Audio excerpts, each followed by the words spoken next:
Orders are so good, man. Anyways, let's move on to the different theories surrounding memory.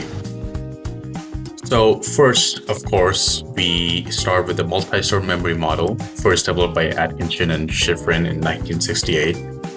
So this model is a very basic model, and of course, people have built upon their works. So how it works at a fundamental level is that first there's all this environmental input. This is everything we get from our five basic senses, our eyes, touch, taste, smell. I might be forgetting some.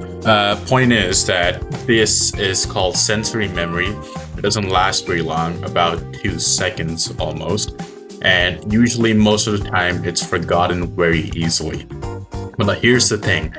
If we spend attention on this basic sensory memory, then it gets turned into short-term memory. And you can see this that if you see someone's face just for a second, you probably don't remember it after a long period of time. But if there's something that is really specific about their face, like it was really ugly, like me, then you'll probably remember it for a very long time.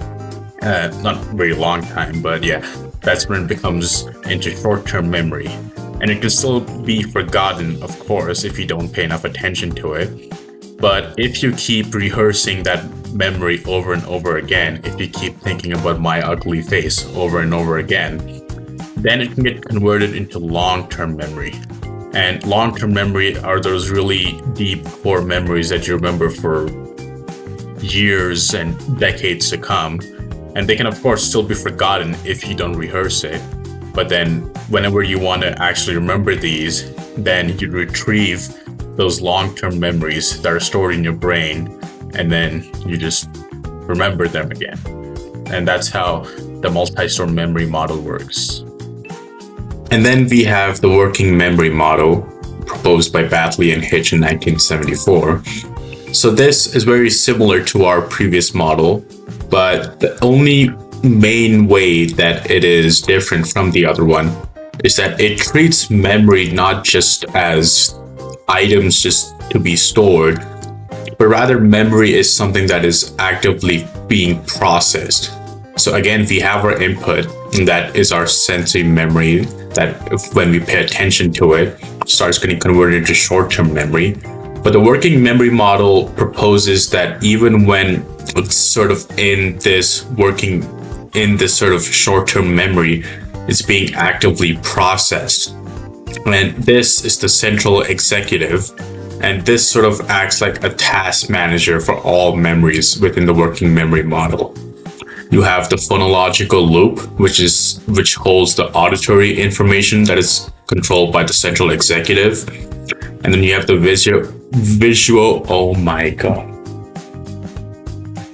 The visual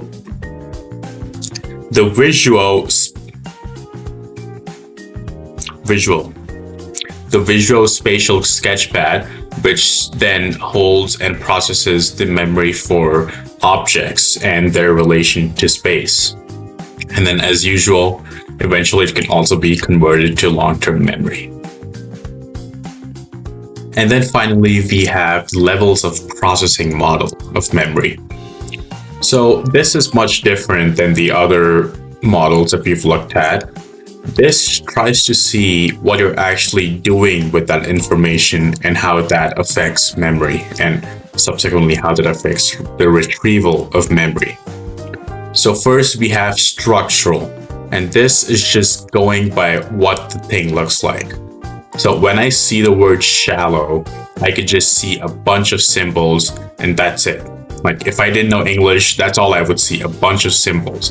And if I try to memorize just these symbols without knowing what it means, what it says, what it sounds like, it'll lead to a very shallow processing of it because I haven't really thought about it. I just thought of them as symbols. So if I try to remember these symbols later on, it just wouldn't work. And then we have phonetic, which means sounds like. So I might now know what shallow sounds like. It sounds shallow. but I don't really know what shallow means. So that would still be a little bit better than structural, but it wouldn't really help that much in trying to remember the word shallow. And then finally, the most effective way of processing in this model is semantic, by knowing what it actually means. So when I see the word shallow, I see it, I hear it, but now I also know what shallow means, like a shallow pond or a shallow pool. And that leads to the deepest level of processing, because when our brain actually interacts with that information, it's much easier to retain it. And then finally, we have storage. So we already discussed how short-term memory and long-term memory differ. Short-term is for the short-term, long-term is for the long-term. That's pretty obvious.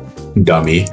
But within long-term, we still have a few different types of memories within it that are pretty different.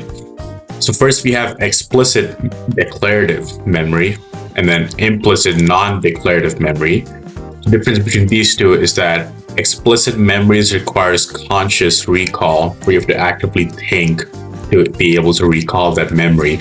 But for implicit, you don't. Within explicit, we have semantic memory. These are our facts and definitions. So things like 1 times 1 equals 1, 2 times 2 equals 4, 3 times 3 equals 9, 4 times 4,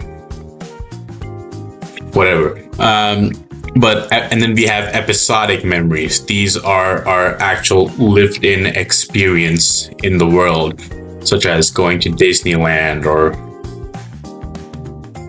never mind.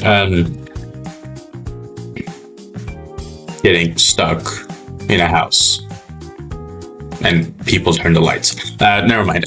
Implicit non-declarative memory. Within that, we have procedural, which are our motor skills, how to do things such as tying our shoes or riding a bike. And then we also have emotional, so really strong emotional reactions to certain stimuli, such as in classical conditioning, the dog's bell, if you guys have heard of that experiment. And that is the types of long-term memory.